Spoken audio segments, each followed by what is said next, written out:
Friendship ডেতে বন্ধু হয়েছে কোনো কিছু গিফট পাওয়া সত্যি খুবই একটা আনন্দের ব্যাপার। তো সন্ধ্যাবেলা আমরা বেরিয়ে গেছিলাম মার্কেটে কিছু কেনাকাটার জন্য, কারণ সুনিমন আমাকে বলেছিল ও কিছু কেনাকাটা করবে, আমিও কিছু কেনাকাটা করবো। তো অনেক দিন ধরে ওর কিন্তু ঘড়িটা খারাপ হয়ে গেছিলো, আর আমারও কিন্তু ঘড়িটা অনেক দিন ধরে ছিল না, সেই জন্য কিছু ঘড়ি কেনার জন্য আমরা ওয়ার্কশপে গেলাম। আর ওর কিন্তু স্মার্ট ওয়াচের ডিসপ্লেটা খারাপ হয়েছিল, সেই জন্য নতুন ঘড়ি কিনছে, আর আমিও কিন্তু কিনছি। আর দেবকান্ত দিয়ে কিন্তু বলছে যে আমি একটা ওয়াচ কিনবো, ও বলছে আমি একটা বড় অ্যালার্ম ঘড়ি কিনবে, কারণ ওর ভোরবেলা ডিউটিতে প্রবলেম হয়, ঘুম ভাঙে না। তো যাই হোক, তারপরে আমরা কিন্তু ঘড়িগুলো কিনলাম, আর ঘড়িগুলো কেমন লাগছে তোমরা কালারটা জানিও। আমি কিন্তু ম্যাট টাইপের ঘড়িটা কিনেছি, দুজনের ম্যাট ফিনিশ রয়েছে, আর আমি কিন্তু খয়েরি কালারে কিনেছি, আর ও কিন্তু নীল কালারে কিনেছে।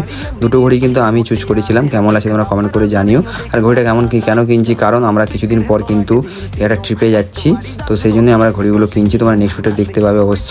আর সনিমল কিন্তু বলছে আমাকে যে কদিন আগে ফ্রেন্ডশিপে ছিল একদিন আগে, তো সেই জন্য ফ্রেন্ডশিপ ডেতে এটা গিফট করছে আমাকে। তো আমি কিন্তু শুনে সত্যি অবাক হয়ে গেছি, আমার তো খুবই আনন্দ আছে, কারণ বন্ধুর কাছে এসব গিফট পাওয়া মানে সত্যি খুবই আনন্দের ব্যাপার।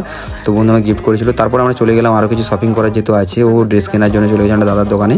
তো ওখানে গিয়ে একটা কার্গো প্যান্ট নিল সাদা কালারে, আর একটা টি শার্ট নিল ব্ল্যাক কালারে। আমি কিন্তু চুজ করে দিয়েছিলাম, আমার তো খুবই পার্সোনালি খুবই ভালো লেগেছে, আর কাপড়টাও কিন্তু কাপড়ের কোয়ালিটি খুবই সুন্দর।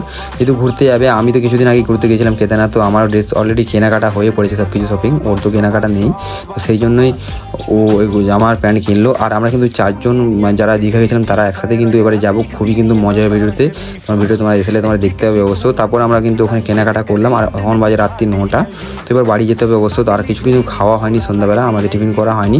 তো ওখানে পাশে কিন্তু একটা কাকুকে দেখলাম ফুচকা বিক্রি করতে আসছে কাকুকে, তো কাকু হচ্ছে আমরা কিন্তু ফুচকা খেলাম, আর কাকুর ফুচকার টেস্টটা কিন্তু ছিল সত্যি সুপার, কারণ তেঁতুল জলের কিন্তু পুদিনা পাতা দিয়েছিল, টেস্টটা ডিফারেন্ট লাগছিল, আর কোয়ালিটি কিন্তু খুবই সুন্দর ছিল।